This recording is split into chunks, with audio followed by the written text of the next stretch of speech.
Olá pessoal, sejam bem-vindos a mais uma aula pelo YouTube, certo? Hoje nós iremos falar sobre verbos modais, ok? Como os verbos modais eles são bastante diversificados, né? Existem cerca de 9 a 10 verbos modais diferentes. Não tem condições da gente ver todos eles. Então a gente vai separar dois verbos modais principais que o livro traz como conteúdo dessa unidade, tá certo? E a partir daí a gente vai tentar estabelecer uma diferença entre esses dois para que na próxima semana a gente consiga entender o uso deles na forma afirmativa, negativa e interrogativa, certo? Lembrando que esse modo de uso, né, a forma afirmativa, negativa e interrogativa, ela vai ter uma aproximação muito grande, porque nos dois casos, tanto no verbo may, que é um dos verbos modais que a gente vai estudar hoje, quanto no verbo might, que é outro verbo modal de hoje, eles são sempre verbos modais, eles não deixam de ser verbos modais. E, nesse caso, a gramática do uso, ela é muito semelhante, tá certo? Os verbos modais, eles não vão ter diferença de uso muito grande, justamente porque eles se tratam, né? Eles tratam de verbos modais, né? Okay? Então tem essa aproximação aí, né? Que faz com que haja uma semelhança maior na forma de usá-los, tá certo? Lembrando que hoje a gente vai ficar no nível das questões funcionais, né? Em que situação nós iremos usar cada um desses verbos, tá certo? Lembrando que nós estamos falando do verbo may, M-A-Y, e do verbo might, M-I-G-H-T, ok? Os verbos modais, inicialmente, eles têm uma função geral, certo? Que é falar sobre um modo que o sujeito assume em relação ao verbo principal, ok? Então, o verbo modal, ele é sempre acompanhado de um verbo principal, porque o verbo modal é o que acompanha esse verbo principal para indicar o modo como o sujeito da frase vai assumir em relação a esse verbo principal. Vamos supor que o verbo principal é cantar.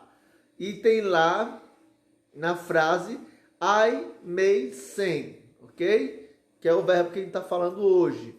Então esse verbo, ele indica um modo, né? Pode ser um modo de permissão, habilidade, tá certo? Capacidade, probabilidade. Então todos esses são modos que podem ser indicados por verbos modais, ok? Tudo bem?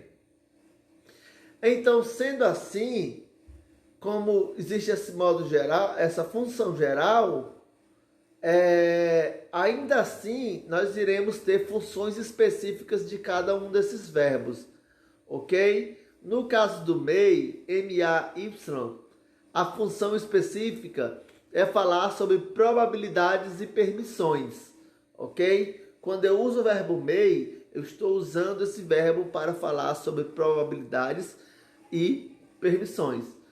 Por exemplo, quando eu digo assim, ó, I may stay home tonight. I may stay home tonight. I may stay home tonight. Eu posso ficar em casa hoje à noite. Eu posso ficar em casa hoje à noite. Essa frase, ela traz uma probabilidade, né? É muito provável que eu vá ficar em casa hoje à noite. Eu posso ficar em casa hoje à noite. Ok? Professor, em algumas situações, o verbo poder, em português, ele dá outras ideias, como habilidade, possibilidade, certo? Mas no inglês, não. Quando eu traduzo o may por poder, eu não estou indicando uma capacidade ou uma possibilidade. Eu estou indicando uma probabilidade, né? Algo que é provável de acontecer, tá certo? Mesmo que a tradução seja o verbo poder, ok? Tá bem, entendi. E qual é a função específica do verbo might? M-I-G-H-T. O might, ele tem tecnicamente a mesma função, tá certo? Ele fala sobre probabilidades e sobre permissões também, tá certo? Por exemplo, I might go home. Eu poderia ir para casa, ok? I might go home. Eu poderia ir para casa, certo? Está falando sobre uma probabilidade, eu poderia ir, certo? É uma probabilidade menor? Ok, mas ele ainda fala sobre a probabilidade. Então, qual é a diferença, para a gente encerrar, qual é a diferença entre o may e o might? Na verdade, a diferença é tecnicamente uma diferença gramatical, porque o might, ele é o passado do may, tá certo? Quando eu uso may, eu uso para falar sobre poder, né? Eu posso ficar em casa hoje à noite, e o might usado para falar sobre poderia no passado, tá certo? Eu poderia, né? Poderia ficar, ok?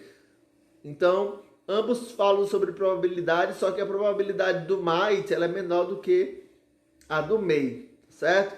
Essa é uma das diferenças principais.